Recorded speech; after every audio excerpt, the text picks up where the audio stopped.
BTech, BBA మరియు MBA కోర్సులు 15+ years experience ఫ్యాకల్టీతో పాటు placement guarantee. Kishkinda university, Ballari. నమస్తే రమగారు. నమస్తే జయ. రమగారు, ప్రెగ్నెంట్గా ఉన్నప్పుడు అంటే గర్భవతిగా ఉన్నప్పుడు ఎలాంటి పుస్తకాలు చదవాలి, మన ఆలోచన విధానం ఏ విధంగా ఉండాలి, ఎలాంటి పనులు చేయాలి, అప్పుడు హెల్దీ బేబీ బయటకు వస్తుంది? శుభ్రంగా లాగించేసి అన్నీ తినాలి, 4 తినాలి, షడ్రసోపేతంగా తినాలి. మంది కానీ అదేమిటో తినాలని అనుకోకూడదు. అంటే రమగారు నేటివ్ ఫుడ్స్ జయ, మన ఇళ్లల్లో తినేవి, మన ప్రాంతంలో తినేవి. ఫారిన్ ఫుడ్స్ అవేవో తింటే బలం అని అదని అనుకోవద్దు. అవునండి, మిల్క్ షేక్స్ కానీ లేకపోతే పాలలో కలుపుకుని తాగే పౌడర్స్ కానీ ఏయో మనవి కానివి మీరు అన్నట్లుగా ఈ మధ్య అవి ఎక్కువ చూస్తున్నాం, చాలా ఎక్కువ చూస్తున్నాం.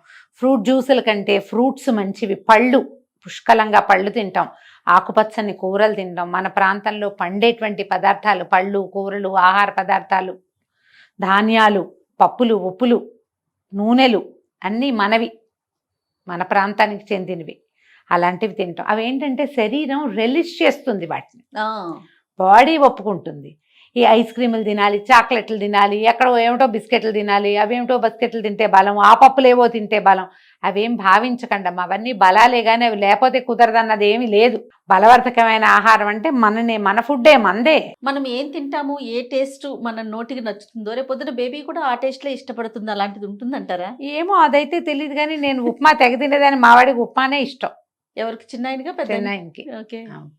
ఉప్మా తినేవారా మీరు? మా బ్రహ్మాండంగా తినేదాన్ని. తెల్ల రవ్వ, ఎర్ర రవ్వ, రవ్వ ఏదైనా సరే ఉప్మా తినిపారేయటమే. ఉప్మా చేసుకుని తినేసిద్దాన్ని. నాకు మామూలుగానే బేసిక్గా ఉప్మా లవర్లు చేయ. నేను ఉప్మా లవర్నే. దోశలు వేస్తాను, ఉప్మా ఉంది అంటే ఉప్మా తింటాను అని చెప్తా. మా బుడ్డదానికి కూడా ఉప్మా ఇష్టం రమ్మగారు. అవునా? చాలా మంది పిల్లలు అసలు జనరల్ గా తినరు కదా ఉప్మా అనగానే ఏవో సూపర్ అంటది. అదే ఆగి తింటాం. ఒక్కొక్కళ్ళు ఒక్కో రకం. అంటే అందులో ఏదో బలవర్ధకం ఉందని కాదు, ఆ రుచి, అది ఇష్టం. జనరల్ గా అన్ని టిఫిన్ లో నచ్చింది ఏదన్నా ఉందంటే చాలా మంది ఉప్మాకు ఓటేస్తారు కదా. ఎందుకంటే ఆ ఉప్మాని సరిగ్గా ఏమిటో చెప్పమాగా చేస్తారు. సరిగ్గా చేస్తే ఉప్మా అంత సూపర్ ఇంకోటి ఉండదు అసలు. రామగారు, మనం కిచెన్ లో ఉప్మా చేసేద్దాం. బోల్డ్ ఉప్మాలు చేశాను జయ నేను. మన ఇద్దరం చేద్దాం రామగారు. సరే, ఓకే. అయితే ఈ పదార్థాలతో పాటుగా కూల్గా ఉండటం, తాపీగా ఉండటం, హైరానా, పోట్లాట, గొడవ, నాకు అదేదో కావాలి, ఇలాగ ఎలాగో కావాలన్న గుంజాటన, అవి ఉండకూడదు. ఈ ప్రెగ్నెన్సీ పట్ల భయం, ఎలా పురుడొస్తుందో, ఎలా అవుతుందో, ఎలా ఎవరి పోలికొస్తుందో, భయం భయం భయం, అన్నిటికీ భయం. అమ్మో అమ్మో అమ్మో అని భయపడ్డం, ఇవి ఉండకూడదు. పని పాట లేకుండా కూర్చోకూడదు. ఇప్పుడు ఏదో బెడ్ రెస్ట్ అవి తప్పనిసరి అనుకోవచ్చు, ఇప్పుడు వస్తున్నాయి అలాంటివి. ఇక తప్పనిసరి అయితే సరే, రెస్ట్లో కూడా మీరు మంచి మాటలు వినొచ్చు, మంచివి చదువుకోవచ్చు, కూర్చుని చేయగలిగే పనులన్నీ చేసుకోవచ్చు. పుష్కలంగా పనిచేయండి, శుభ్రంగా తినండి, మంచి ఆలోచనలు చేయండి. పగ తీర్చుకునే ఆలోచనలు, కసిదీరా మాట్లాడాలు, కచ్చగా బిహేవ్ చేయటాలు అవి చేయొద్దు. అవన్నీ కూడా ప్రతికూల ప్రభావాన్ని చూపిస్తాయి బేబీ మీద.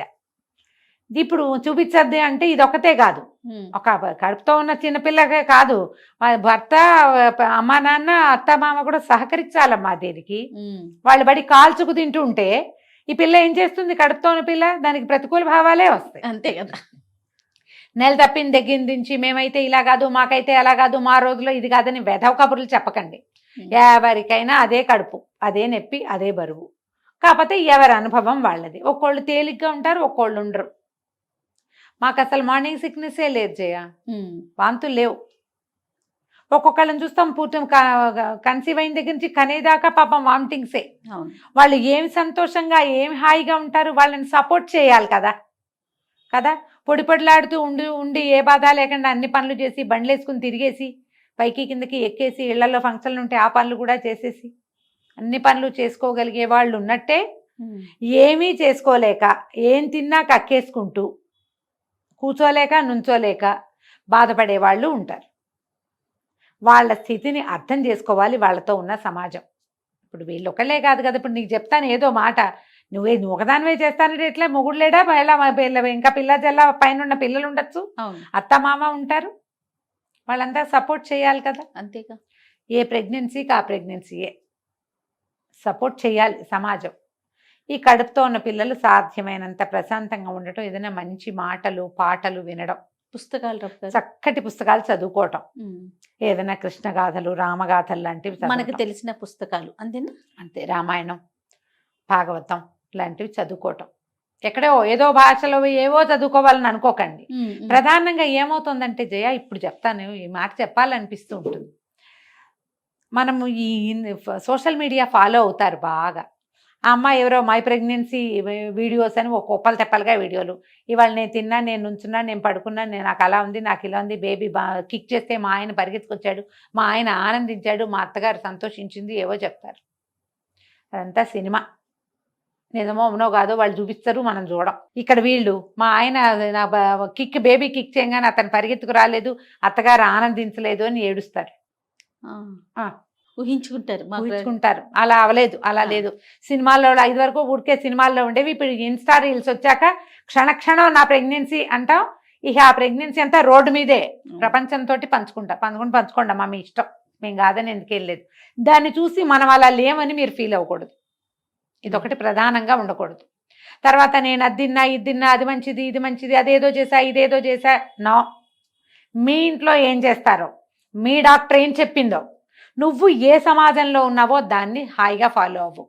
వాళ్ళెవరో చేసింది, అదేదో దేశం వెళ్ళి చేసి వచ్చింది, అదేదో జాతి వాళ్ళు చేసేవి, వేరే రాష్ట్రం వాళ్ళు వాళ్ళ ఏంటంటే వెలగబెడతారు వాళ్ళు, అవన్నీ వద్దు. మనం ఏం చేస్తామో అది చెయ్యండి, మీరు హాయిగా ఉంటారు. అలా ఎలాగో చేయలేకపోతున్నామని దిగులు పడద్దు. ప్రధానమైనది ప్రెగ్నెంట్ లేడీస్కి ఉండకూడదు దిగులు. మీరు అలా గ్లూమీగా, క్లమ్జీగా ఏం చేస్తున్నామో తెలియకుండా, సార్టెడ్గా లేకుండా దిగులు పడుతూ ఉంటే లోపల పిల్లలకు కూడా అలాగే ఉంటుంది. వాళ్ళకి మీ సంతోషం, మీ నవ్వు అవన్నీ బలాన్ని ఇస్తాయి లోపల పిల్లలకి. హాయిగా ఉండండి, మీ హాయే వాళ్ళకి హాయి. మీరెంత ఉత్సాహంగా ఉంటే పిల్లలు అంత ఉత్సాహంగా ఉంటారు. జనరల్గా ప్రతి వాళ్ళు తమ ప్రెగ్నెన్సీలో ఏం చేసామో గుర్తు చేసుకుంటారు. పాత రోజుల్లో అయితే ఏముంది, ఇళ్లలో పనులు చేసుకునేవాళ్ళు, పొలం పనులు చేసేవాళ్ళు, బరువులు ఎత్తేవాళ్ళు, పై పిల్లలు ఎడపిల్లలు ఉంటే వాళ్ళకి నీళ్ళు పోసుకోవటం, అన్నాలు పెట్టుకోవటం, వంట చేసుకోవటం, కనేదాకా వండుకోవటం. మీరు పాత కథలు చదివితే కనపడుతుంది. కనేదాకా వంట చేయటం, అన్ని పనులు చేసుకోవటం. ఇదే పనిగా తింటూ నడుస్తూ మాత్రమే ఉండటం కాదు. అన్నం తిన్నాక కాసేపు నడవాలి, ఏ పని చేయకుండా ఉండాలి. ఏ పని చెయ్యరు. ఇప్పుడు మనకి ఏం ప్రాబ్లం వస్తుందో తెలుసా? ఏం చేయకుండా చక్కగా నొక్క పోషిస్తే ఘనంగానే ఎంత పనమ్మా చంటి పిల్లలతోటి. నిద్ర గాయాలి, కూర్చుని ఉండాలి, కూర్చుని పాలివ్వాలి, పిల్లని అన్ని రకాల పోషణలు చెయ్యాలి. ఎట్లా చేయగలుగుతారు అలవాట్లేంది? రోజువారీ పని చేసుకుంటూ ఉంటే సులువుగా పురుడు వచ్చేస్తుంది. రోజువారీ పని అలవాటు ఉంది, 2-3 రోజులు రెస్ట్ తీసుకుని 4వ రోజు నుంచి పిల్లల పక్క బట్టలు మడత పెట్టుకోవటం, పిల్లలకి చొగా నూనె రాసుకోవటం, పిల్లల పక్క బట్టలు మార్చటం, మన పక్క సరి చేసుకోవటం, అవైనా చేసుకోవాలిగా. 10-12 రోజులు తిరిగేసరికి మెల్లిగా కాస్త వంటింట్లోకి వెళ్ళి ఏమైనా పాలు నీళ్లు మనం కలుపుకోవటం, అవసరమైతే పిల్లలకి ఏమైనా చూసుకోవటం చెయ్యొద్దు. మరి ఇది ఎట్లా చేస్తాము? ఈ ముందు ఎట్మోస్ట్ కేర్ ఇచ్చేస్తారు. ఇంకొంతమందితో ఇది ఒక సమస్య. ఈ కేరు ఈ పిల్లలు పుట్టాక చంటి పిల్లల్ని చూస్తున్నారు, నన్ను చూడలేదని ఏడ్చే వాళ్ళు వచ్చారు ఇప్పుడు. పోస్ట్ పార్టం నాకు కేర్ లభించట్లేదు అని. అతి కేరు ఎక్స్పెక్ట్ చేయొద్దు, ఇవ్వద్దు. ఈ 2 పెట్టుకోండి. కేర్ ఇవ్వాలి, అతి కాదు. వాళ్ళ పొట్టని మనమే మోసేలాగా చేయకూడదు. హాయిగా మంచి కబుర్లు వినండి, ఫ్రెండ్స్తో చుట్టాలతో చక్కగా మంచి మాట్లాడుకోండి. ఏదైనా ఒక గ్యాదరింగ్ ఉంటే వెళ్ళి అక్కడ కూర్చోండి, హ్యాపీగా కబుర్లు కాకరకాయలు చేయొచ్చు.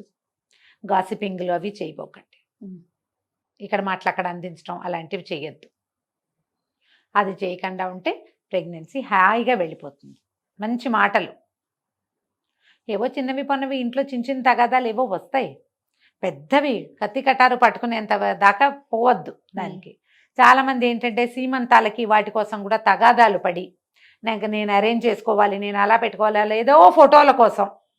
నిజమమ్మా, ఇవాళ రేపు అదే ప్రాబ్లంగా ఉంది. అదొక గొడవ. వాళ్ళు వద్దంటారు, అత్తగారు కాదంటుంది, మా ఇంట్లో లేదంటుంది, నాకు చేసుకోవాలని ఉంటుంది పిల్లకి, నేను గ్రాండ్గా చేసుకోవాలనుకున్నాను. ఇవన్నీ ఉంటాయి ఊహలు. ముందంతా పెళ్లి కూడా ఇష్టం లేదని చెప్తారు వీళ్ళు. పెళ్లి మీద ఆసక్తి లేదు, నేను రెడీగా లేనంటారు. పుచ్చుకొని పెళ్ళి అవుతుంది, నెల తప్పుతుంది. ప్రెగ్నెన్సీ మీద ఎన్ని ఐడియాలు వచ్చేస్తాయో వీళ్ళకి. ముందు పెళ్ళే వద్దన్నాంగా మనం, అలా అనిపించదు.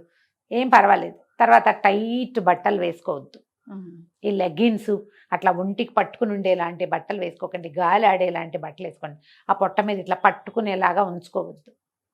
తేలికపాటివి, పల్చటివి, light colours, cool colours, dark బ్లాక్లు అవి వద్దు. కొంచెం అవి తగ్గించుకుంటే హాయిగా ఉంటారు, అంతే. రైట్ రమ్య గారు, నమస్తే. నమస్తే జయ.